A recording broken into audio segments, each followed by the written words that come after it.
আপনি যদি সূরা কাউসার 11 বার পড়তে পারেন, কিভাবে আমল করবেন আমি বলে দিব, তবে কি কি উপকার পাবেন সেটা আমি বলে দিচ্ছি। নাম্বার 1, 1 নাম্বার হচ্ছে এই আমলটা করার মাধ্যমে আল্লাহ তাআলা আপনার ঘরের সকল অভাব দূর করে দিবেন। দ্বিতীয় নাম্বার হচ্ছে আল্লাহ পাক রব্বুল আলামিন আপনার ঘরের ভিতরে বরকত দান করবেন।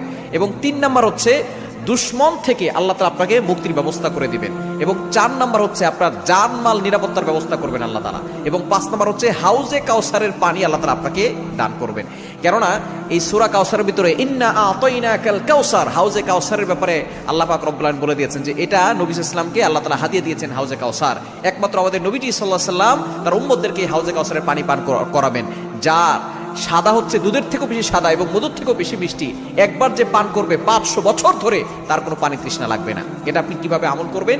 এই আমলটা হচ্ছে আপনি প্রথমে ওযু করে আপনি 3 বার দুরূদ শরীফ পড়বেন, এরপরে হচ্ছে আপনি সূরা কাউসার 11 বার পড়বেন, শেষে আবার 3 বার দুরূদ শরীফ পড়বেন, পরে আপনি